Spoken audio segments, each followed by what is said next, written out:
أعوذ بالله من الشيطان الرجيم.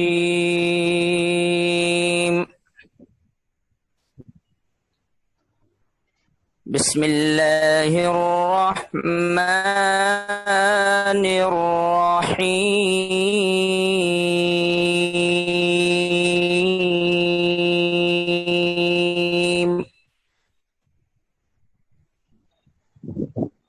الذين كفروا ربنا أرنا الذين أضلانا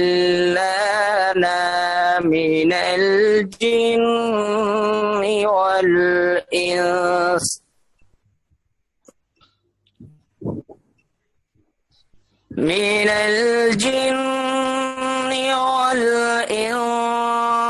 نجعلهما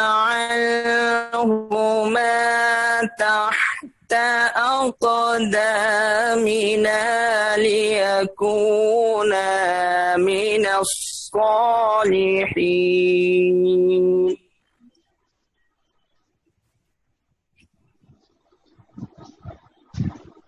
وقال الذين كفروا ربنا أرنا الذين أضلانا من الجن والإنس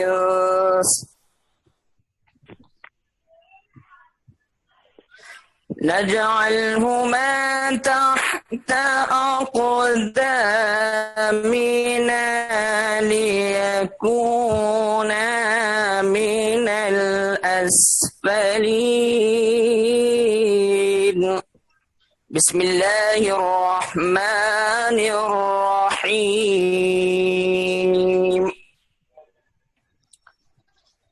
قل هو الله أحد الله الصمد لم يلد ولم يولد ولم يكن له كفوا أحد.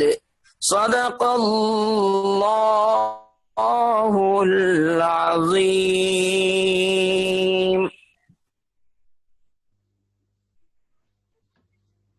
بہت بہت شکریہ منصور عالم عرفانی صاحب، آپ نے بہت ہی عمدہ انداز میں تلاوت کلام اللہ سے اس محفل کا آغاز فرمایا۔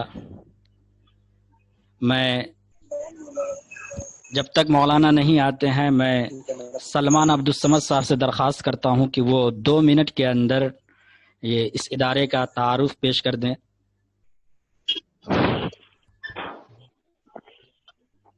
مولانا کب آئیں گے محترم؟ مولانا آ چکے ہیں بس۔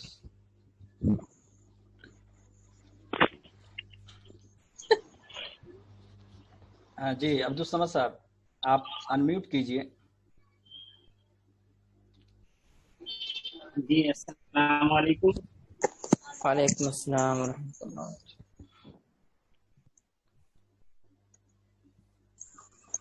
مختصر میں آپ خوشی کی بات ہے سلمان صاحب آپ تعارف کے ساتھ ساتھ ہی مولانا کو دعوت دے دیجئے، انشاءاللہ 2 منٹ کے اندر شروع ہو جائے۔ مولانا آ چکے ہیں جی۔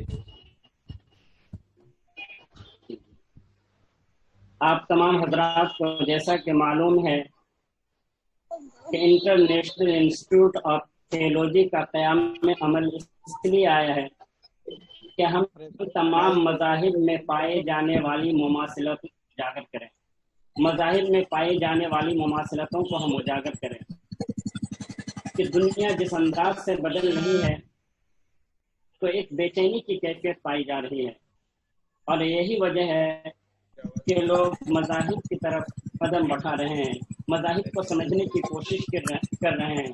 ایسی صورت میں ارباب اللہ کے لیے لازمی ہے کہ مذاہب کا وہ پیغام جس سے دنیا میں امن و شانتی کی فضا قائم ہو،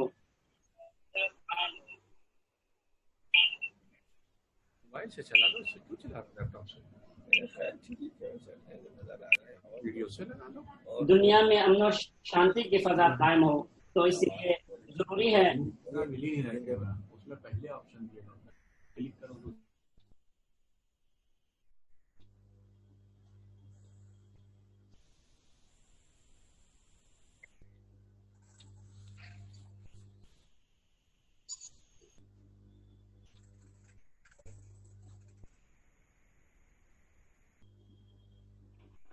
بھائی ہوسٹ صاحب سے درخواست ہے کہ سب کے آڈیو اور ویڈیو بند کر دیں تاکہ آواز صحیح آئے. جی جی ان کی آواز ڈسکنیکٹ ہو گیا ہے. میں بغیر کسی تاخیر کے اور آپ اور مولانا کے درمیان زیادہ دیر حائل نہ ہو کر میں مولانا کا تعارف کیا کراؤں. مولانا ہمارے لیے اس دور کے سب سے اہم شخصیت ہیں. اللہ تبارک و تعالی نے آپ کو تمام طرح کے علوم و فنون سے مالا مال کیا ہے. آپ کی جو کوشش ہے خاص طور پر آپ نے بقائے باہم کے لیے اور بین المذاہب کے درمیان ربط کیسے پیدا کیا جائے اس سلسلے میں آپ نے اہم رول ادا کیا ہے. اور اس مشن کو آگے بڑھانے کے لیے آپ نے فلاح انسانیت بورڈ قائم کیا ہے جس کا مقصد یہی ہے کہ مختلف مذاہب کے لوگوں کو ایک جگہ جمع کیا جائے اور ہندوستان کی جو فضا ہے اس فضا کے اندر بھائی چارے کو عام کیا جائے. میں مولانا کا تعارف کیا کراؤں. مولانا کے تعارف کے لیے ہمارے پاس کوئی الفاظ نہیں ہے، لہٰذا میں زیادہ وقت نہ لیتے ہوئے حضرت مولانا سید سلمان حسینی صاحب سے ادباً درخواست کرتا ہوں کہ یہ حضرت والا اپنا خطاب شروع فرما دیں. اور میں آپ تمام احباب سے ادباً درخواست کرتا ہوں کہ آپ لوگ اپنے موبائل کو میوٹ کر لیں تاکہ کسی طرح کی کوئی ڈسٹربنس نہ ہو. میں ادباً درخواست کرتا ہوں کہ حضرت والا اپنا خطاب شروع فرمائے.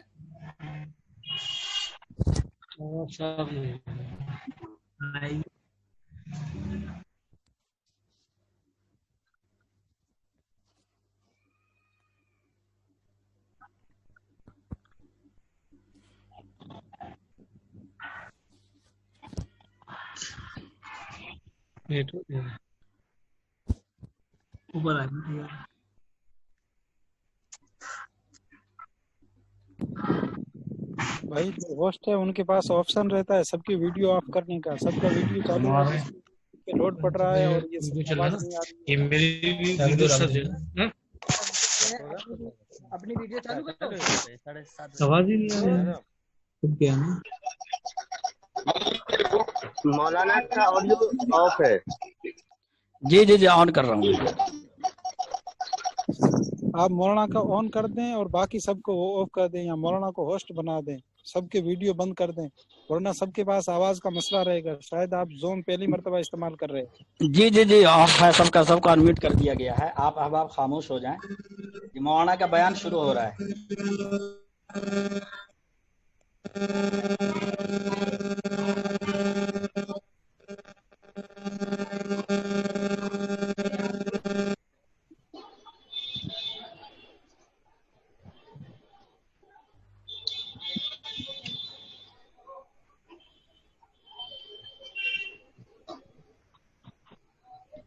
آ رہی ہے؟